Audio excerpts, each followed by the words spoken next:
Oh, hi. Glad you're here. Have a seat. Have a seat. We've been waiting for you. Because it's time for another episode of What Are We Reading? That's right. This is where we stop, pause, and think about what we're reading right now, and talk about what we've got so far. So yeah, that is what we're doing today. And today, the book that we are reading is Firestarter by Stephen King. So why are we reading Firestarter? Well, for a couple of reasons. Number one, we just read Carrie. As you may have seen the video a couple days ago, because it was the 50th anniversary of the publication of Carrie, and therefore the 50th anniversary of kind of the beginning of Stephen King's career as a professional novelist. And I finished that in like an afternoon. That was really, really good. And I thought to myself, one of the things that I've noticed about reading King over the years is that he is a little bit Moorish.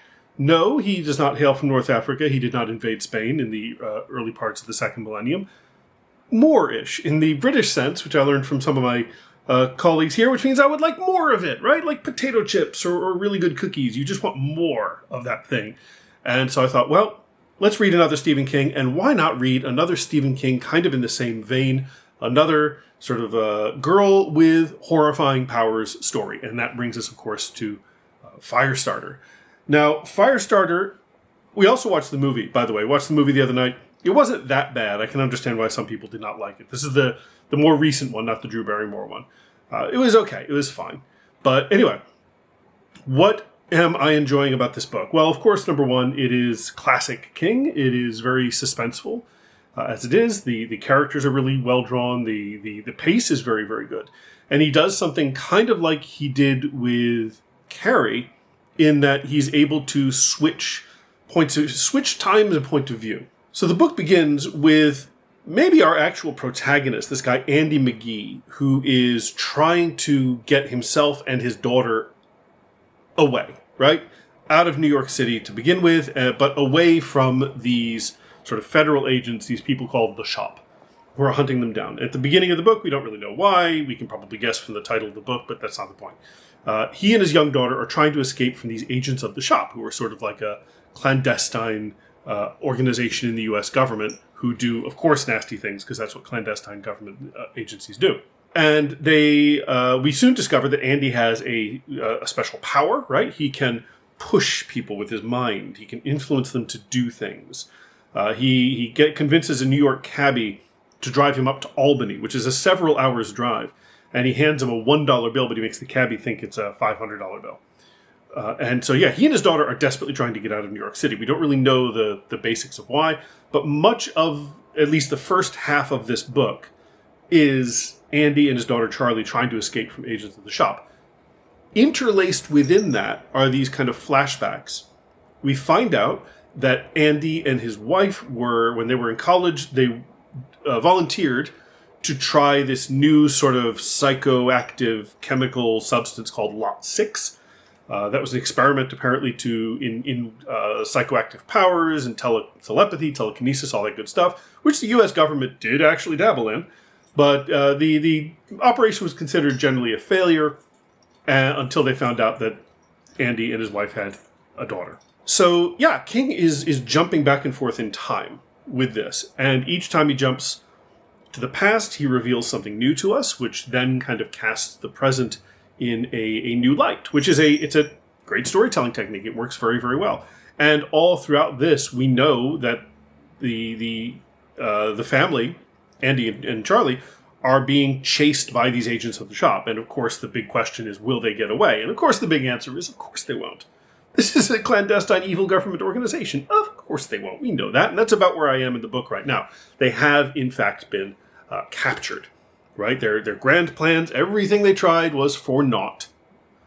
But, I mean, I'm revealing something here, but it's okay that I reveal that, because, what else? Is the whole book going to be a chase? This isn't Fury Road. This is different. This is Firestarter. And so that's about where I am right now. So now the big question is what's going to happen? And the really central question of this is Charlie going to learn to use her powers, I don't want to say for good, but maybe constructively or even sort of at will, right? There's one wonderful sequence where she defends a kindly farmer and his wife from agents of the Shop, and it is apocalyptic, right? When she finally uses her powers on these agents, it is horrifying, right? She melts a guy. She blows up cars. She is an agent of destruction. And so one of the things I'm looking for as we continue the book is, will Charlie learn to control her powers in a way that is maybe not as destructive, but or at the very least that is useful, that she's no longer afraid of it? Because that's a big thing with her. She's terrified of this power because her parents made her terrified, right? One of the characters, this doctor, says it was kind of like how some parents would do potty training in a very destructive way, right? Where a child soils their pants and the parent goes, "Look at what you did! Look at that filthy thing you did! That is disgusting! That is horrible! You should never do that! That's filthy, filthy, filthy!" And the child grows up terrified of bodily functions. Much in the same way, when Charlie was a baby, she set things on fire, like her teddy bear and her hair and her mother. And her parents, understandably, reacted poorly to this, because of course you would. And so now she believes that this is a terrible thing that she can do, that she must never do this again. And there's a kind of a recurring line in there, which is that God loves it when people say never, because God will always put you in a position to have to take that back. And it seems like that's what we're going to see, is that Charlie is going to have to fully embrace what she is as an agent of destruction. We shall see. We shall see. Like I said, I've seen the movie, so I know how the movie ends. We all know that movie adaptations of books are never perfectly reliable. We shall see.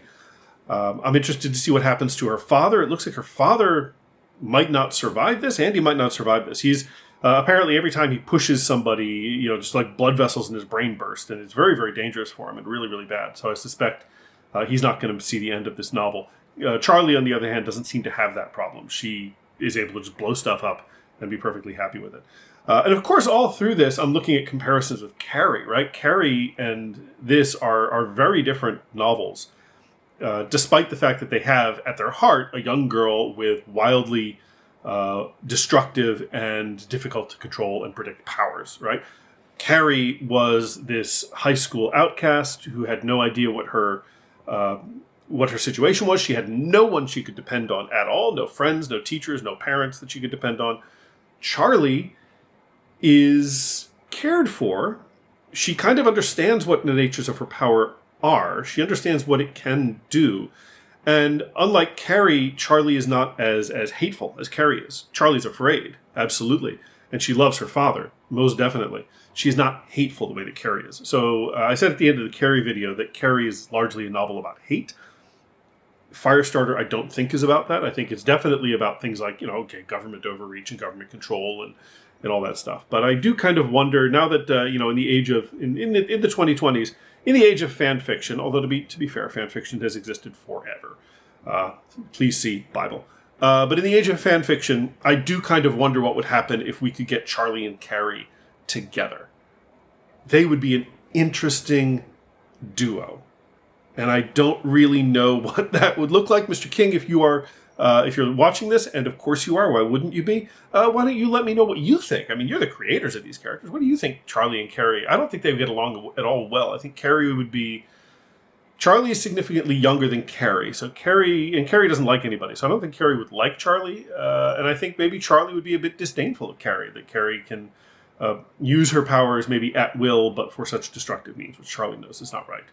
And of course, when you get further along in King's books, you learn more about the kind of the structure of his universe and the mythology of his universe, and you learn of the breakers of the beams of the Dark Tower, and you learn that the forces opposed to the tower are sort of collecting these specially talented children to destroy the essential underpinnings of the universe. And it feels to me like Charlie and Carrie would have been brilliant breakers of beams.